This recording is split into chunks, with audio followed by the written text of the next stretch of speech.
Hi everyone, I'm Michael Millerman and this is Millerman Talks. Today I want to talk to you about Alexander Dugin's book, The Fourth Political Theory. First, I want to share some news with you. Starting in June, I'm going to be running an online course and reading group in political theory and political philosophy. I plan to cover texts by Leo Strauss, Martin Heidegger, Carl Schmitt, and others. But the first text in the series, the first book that we'll be reading together, is Alexander Dugin's Fourth Political Theory. In the course, we're going to read the whole book and analyze, discuss, interpret, criticize. There will be question and answer periods in every live session and a lively discussion on the online forums as well. I'll highlight connections to Dugin's other writings, including to some of his untranslated books, to make sure that everyone who participates in the program comes away with a solid understanding of the fundamentals and the details of Dugin's project. Now, because The Fourth Political Theory is the first book in this inaugural series of online courses, I thought it would be nice to speak with you today for a few minutes about the introduction to The Fourth Political Theory, the introductory section of The Fourth Political Theory. Now, as you may or may not know, depending on whether you're watching me for the first time or whether you've seen any of the other videos or read my other materials, I started translating Dugin's Fourth Political Theory in 2011. It was then published in 2012, including some of the chapters I translated, and some of the other chapters I translated came out later under the title The Rise of the Fourth Political Theory. I've translated a lot of Dugin's books and articles. I wrote about him in my dissertation, and I continue to study him and to translate him. So I plan to bring all of that knowledge and all of that familiarity with his writings to the table when we start to study the Fourth Political Theory together. If we turn our attention now to the introduction to the Fourth Political Theory, one thing jumps out right from the very first sentence, which is that Dugin is not initially interested in timeless questions like what is justice or what is the best political regime, but rather with a very timely question and one that also has great relevance to a specific place. The question is what to do at the start of the 21st century, where there are no longer any serious, well-organized ideological alternatives or opponents to liberalism. And when the opponents that used to exist, like communism and fascism, have been discredited or can no longer be treated as viable alternatives. So what do we do now that the conflict of ideologies represented in the 20th century has come to an end, with liberalism being the last ideology standing, becoming all dominant and implicit as a matter of status quo? That's the very first section of the introduction. That's the problem that we're facing, according to Dugin.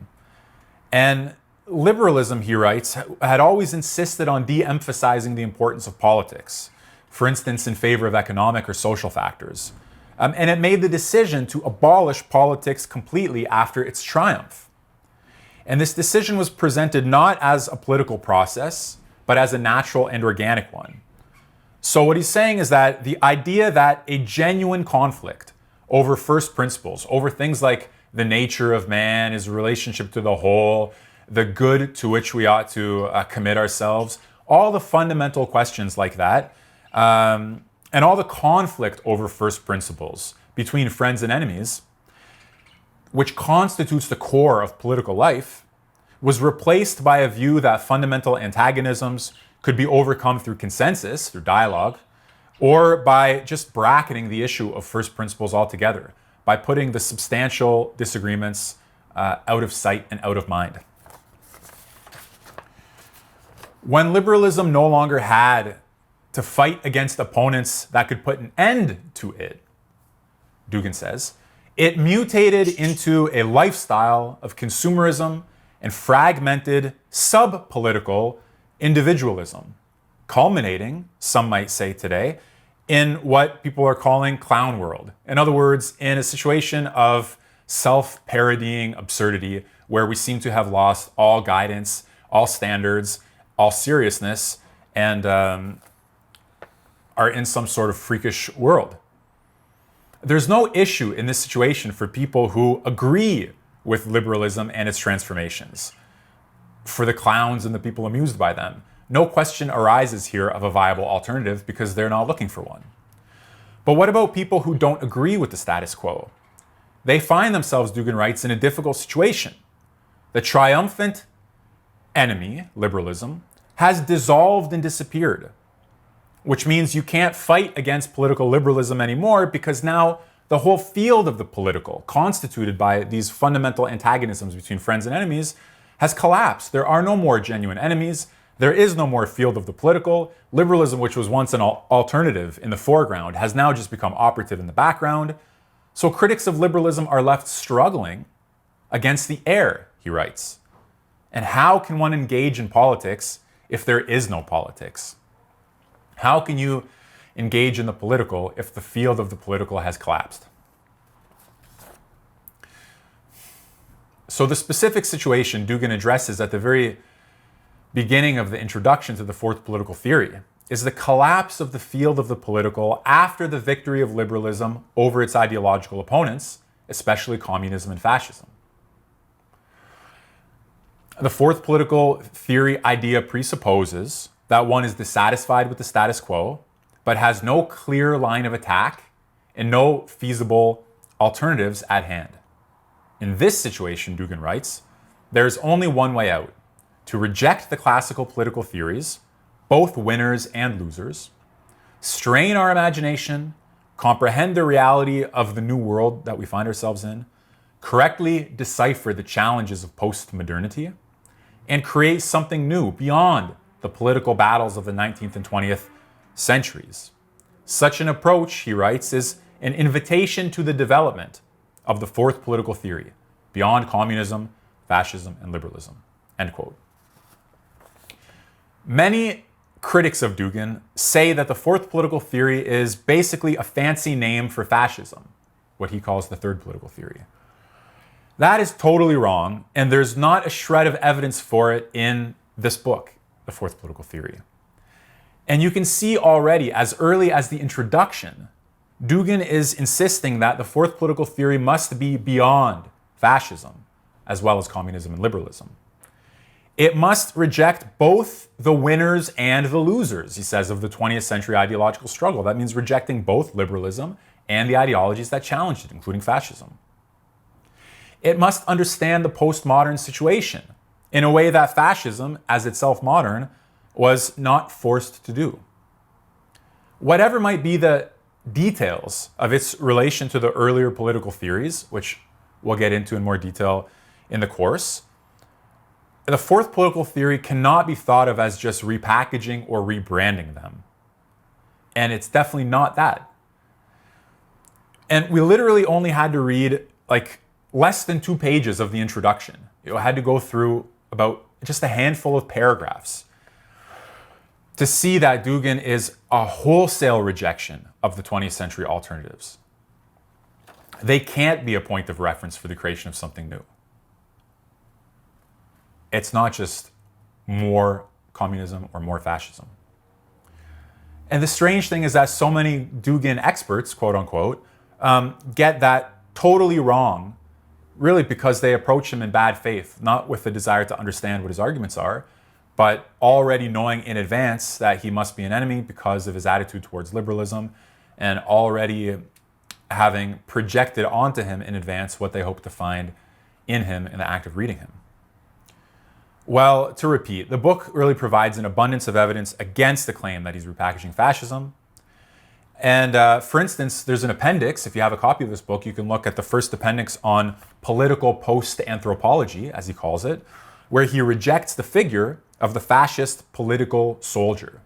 So the way that we fight the collapse of the political is not just by reasserting some figure from the recent past that may seem more martial and more noble and more heroic, because that figure has, in postmodern circumstances, the character of a simulacrum, of something that is not the real deal. Okay, so the fourth political theory finds itself in the situation where it stands opposed to liberalism, but without any clear sense of what the alternatives may be if fascism and communism are also to be rejected. So what does the development of the fourth political theory require according to Dugin? It requires that we reconsider the history of recent centuries from new positions beyond the frameworks and cliches of the old ideologies, meaning not primarily in terms of class history or the progressive realization of human rights or the record of racial antagonism, which are ways that the first three political theories might look at political history. It requires that we understand the structure of global society and the paradigm of postmodernity, that we learn to oppose not only the political idea and program, the political strategy, but as he puts it, the objective reality of the status quo, the most social aspect of the apolitical, fractured post-society. So we must understand this situation, must decipher it well, and must learn to oppose ourselves, according to Dugin, if the project is to elaborate the fourth political theory. We must learn to oppose not just some concepts or ideas, but the existing post-social, fragmented and fractured reality. And finally, it requires that we construct an autonomous model, a new project for the world in which we find ourselves. In other words, Dugin says we need a reconsideration of history in a new light, we need to decipher the nature of the contemporary world, and we need to create a project that can oppose all three of liberalism, communism, and fascism. Not marginally, not some sort of marginal opposition, but in a way that can reconstitute the whole field of the political and pose an actual threat to the liberal political and intellectual order. That's the task of his book. That's the task of the undertaking, according to the introduction. Now, I'd like to draw your attention to something Dugin says, something important Dugin says about the nature of the fourth political theory and his relation to it. He says that the fourth political theory, it's not the work of a single author, but rather a trend comprising a wide spectrum of ideas, research, analysis, prognosis, and projects. Anyone thinking in this vein, he writes, can contribute his own ideas. More and more intellectuals, philosophers, historians, scientists, scholars, and thinkers will respond to this call. Now, in fact, you see such communities built around the fourth political theory, clearly in the Russian language networks of Dugin's websites, like Platonism.ru, Platonism with a Z, not an S. There are active communities, and another one was at Moscow State University Center for Conservative Studies, now defunct, I think. But the point is, there are, in fact, easy to spot communities in the Russian language online network that are developing the ideas of the fourth political theory. In other words, the fourth political theory is not a closed, dogmatic ideology belonging to Alexander Dugin as a single figure. Rather, it's an open project with some guidelines and points of orientation, which creative thinkers can develop and to which they can contribute. Here's how he puts it at the end of chapter 2. Any strictly constructed ideology is always a simulacrum and always inauthentic. That is to say, it is always a lack of freedom.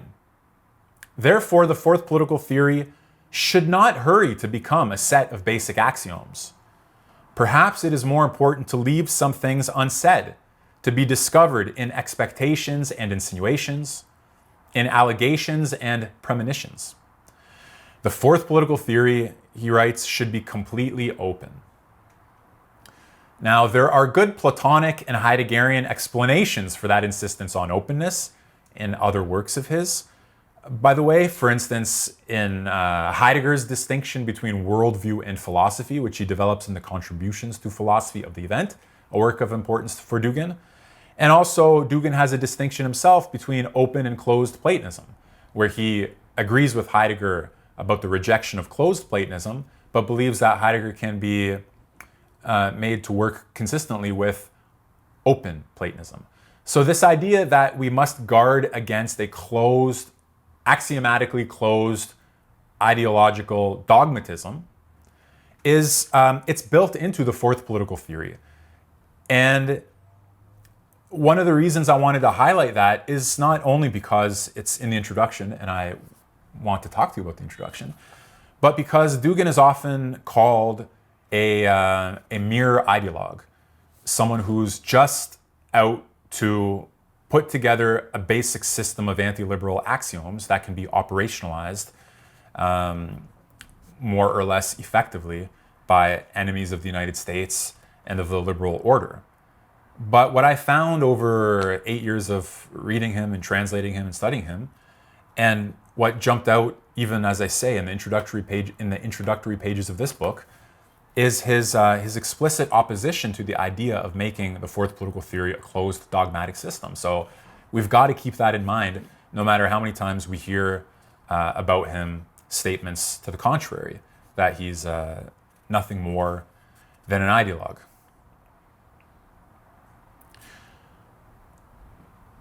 Okay, so the fourth political theory, as I've said, is an open project and not a closed dogma, according to Dugin. It can be developed by anyone, anywhere, in principle, provided they feel the need for an alternative to all three of liberalism, communism, and fascism. Now, what is its significance for Russia? Here's what Dugin says about that in the introduction. For my own country, Russia, the fourth political theory, among other things, has immense practical significance.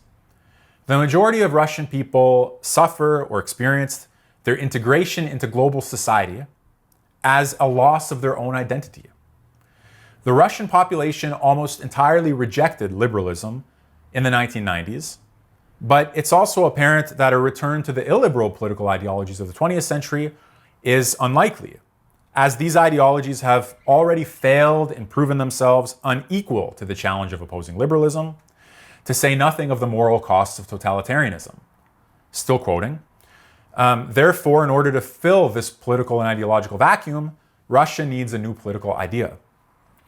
And if for some readers, it's a matter of political choice, if for some readers, this is a question of freedom of choice and the realization of political will, in other words, some readers can adopt the fourth political theory project freely and as an expression of their political will. For Russia, it's a matter of life and death, to be or not to be. If Russia chooses to be, it will automatically bring about the creation of a fourth political theory, Dugin writes. Otherwise, there remains only the choice not to be, which will mean to leave the historical and world stage, dissolving into a global order neither created nor governed by us. Much of that speaks for itself, but I would still like to draw your attention to 3 points about the passage I just read. First, it's sometimes alleged that Dugin is overly sympathetic to communism and fascism and has no moral compass when it comes to what communist and fascist states have done to human life, a criticism Olavo de Carvalho made against Dugin in their debate, for example. Here, however, he acknowledges the moral costs of totalitarianism as one of the disqualifying factors in relying on them as alternatives to liberalism. Second, it's not mere poetry when Dugin says that the question of the fourth political theory is for Russia the issue to be or not to be. In his books on the German philosopher Martin Heidegger, Dugin makes an argument about the unique existential character of the Russian people. The existence or non-existence of Russia, its to be or not to be, is not the same for him as whether or not there is something called the Russian Federation or a space on the map labeled Russia. The question is whether anything distinctly Russian operates behind the name. And his analysis of what that distinctly Russian something might be is expressly concerned with questions of being, especially as they're developed by Heidegger. Loosely speaking, he's concerned with the unique Russian relationship to being, a relationship that is severed or grossly distorted under the ideological constraints of liberalism, not to mention communism and fascism. That's why the very first chapter of this book has a section where Dugin calls Heidegger the deepest foundation of the fourth political theory. And the second chapter explains his appeal to Heidegger's notion of Dasein as a potential basis for the fourth political theory. The philosophical question of the uniqueness of Russian being, and more generally the uniqueness of the being of peoples, of their relationship to being, is an integral part of the foundations of the fourth political theory. So when you first read this introduction and you hear Dugin say that the question of the fourth political theory for Russia is to be or not to be, you might think he's just using a very effective image about its importance. You know, it's a crucial decision to make, a lot hinges on it, a lot rests on it, but scratch beneath the surface and you see that in fact he's dedicated possibly, I would say, even thousands of pages, because he's got now 4 volumes on Heidegger, dedicated in some way or another to dealing with this problem.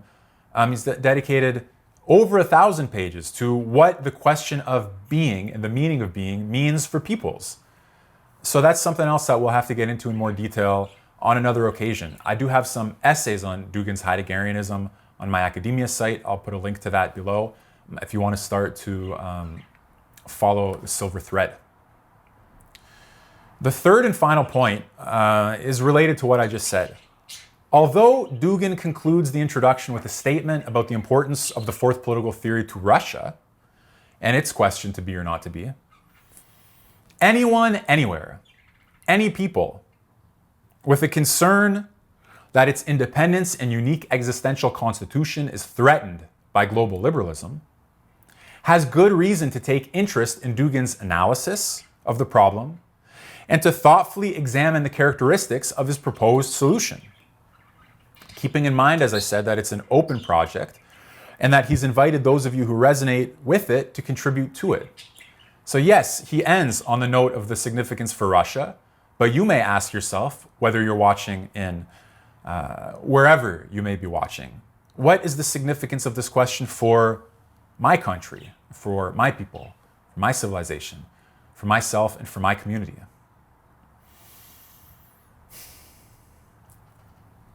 That's all I'd like to say about the introduction to the fourth political theory at the moment. As I mentioned at the start of this video, I'll be leading a reading group, an online course on the fourth political theory starting mid to late June. It's $49 to register. There's a 20% discount if you register before June 1st. The details are at the link below this video, so I encourage you to have a look. And even if you don't want to register for the course at the moment, which I recommend you do, you can sign up just to be kept informed about other courses that I'll be offering in the future. Thanks so much for watching. See you next time.